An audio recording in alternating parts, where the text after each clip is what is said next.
The iconic Eyethu Theatre in Soweto, home to one of the first black-owned cinemas in South Africa, has been transformed into a contemporary community hub. The theatre, basically established in 1969 by the late Ephraim Batana Tshabalala and the Tshabalala family. Well, today we've gone back there as the country marks Heritage Day. Mbali Thethani, SABC News anchor, speaking to the people in Soweto. Mbali, good to see you as always. Talk to us about the history of the theatre, because it goes all the way back to the apartheid years and its evolution over the decades. Certainly, Temegile, we do find ourselves on Heritage Day talking about the heritage of the people of Soweto and also the importance of this centre and what it means for the people who made use of it back in the day, as you allude, during the era of the apartheid era, and as well as what it means to them now. And to give us a bit of background, Temegile, as you've already pointed to, we are now joined by the granddaughter of Ephraim Tshabalala, and her name is Lerato. Lerato, thank you so much for your time this evening here in SABC News.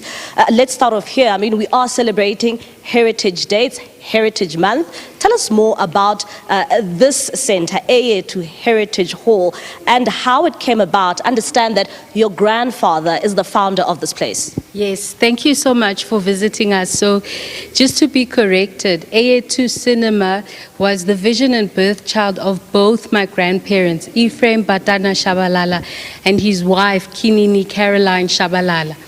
And so, yeah, so together, through their business empire and through their politics, because Mkhulu was one of the first twice mayors of Soweto. So through their businesses that they ran here, they saved money in order to build Eyethu, which means ours, by us, you know, a safe space and haven of arts for the community of Soweto during a time of segregation and apartheid. Yes, so now it's been reimagined into Eyethu Heritage Hall, which is a wall exhibition that archives the many people that walk through Eyethu Cinema, and we like reliving and re-narrating and re-inciting that history so that it can live beyond Eyethu, myself, and everybody of this time now.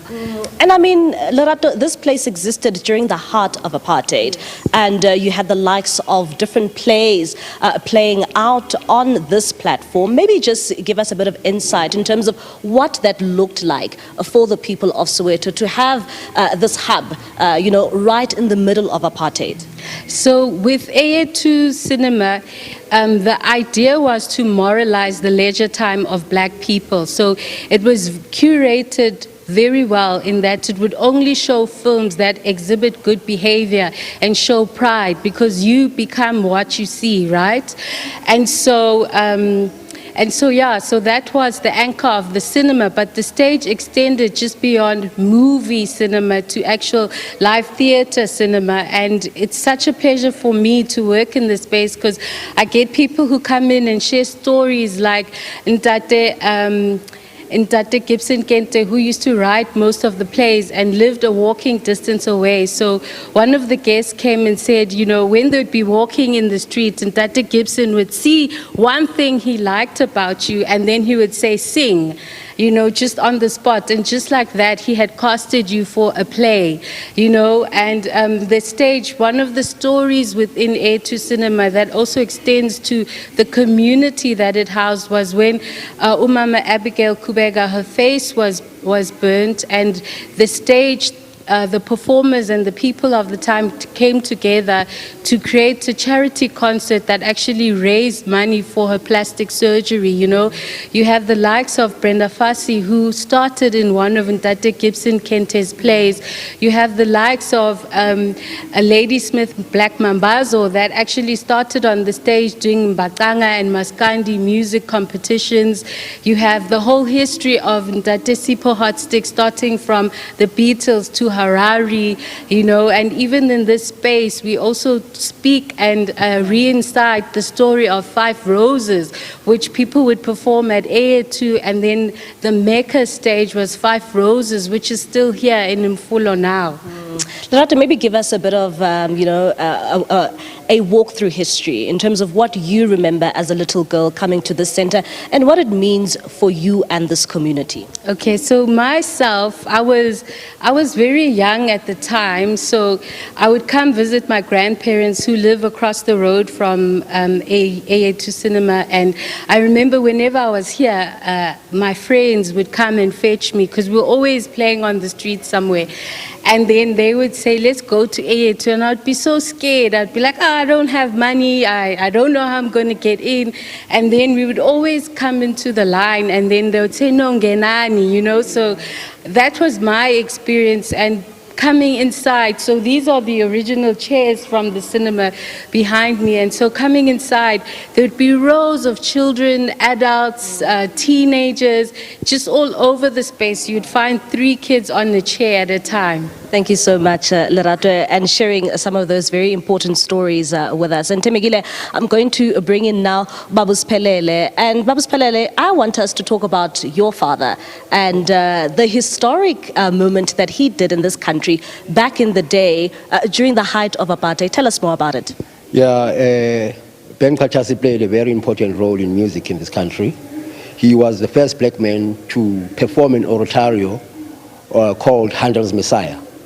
He played a very important role in making sure that, black people, they are mixed in and with white people in the same hall.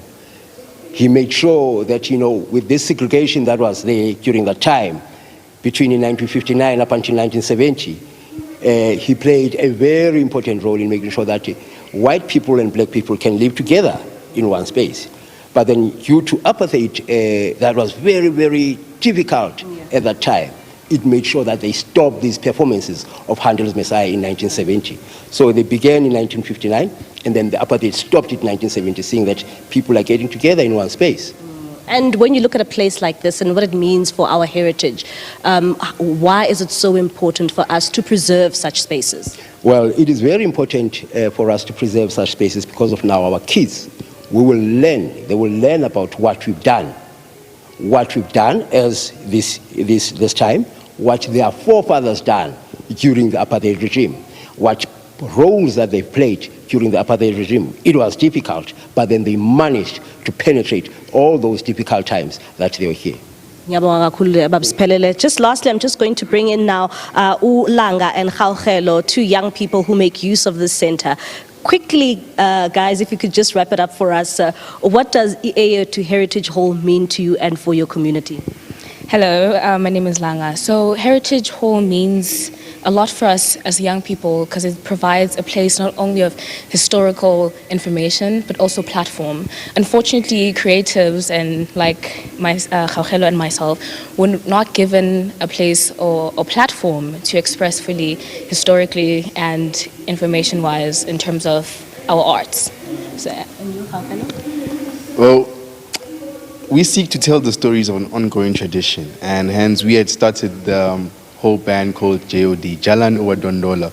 We seek to plant a seed to let people know that before all of this that we have now, there was a history where it all comes from, and being in such a space, we get to learn so much each day, really grasp so much ideas, learn about so much in terms of the history and different bands that come from this Eyethu Heritage Hall. So it's a blessing, it's an honor, and we're learning so much, and hence why we're celebrating Heritage Day by being here today.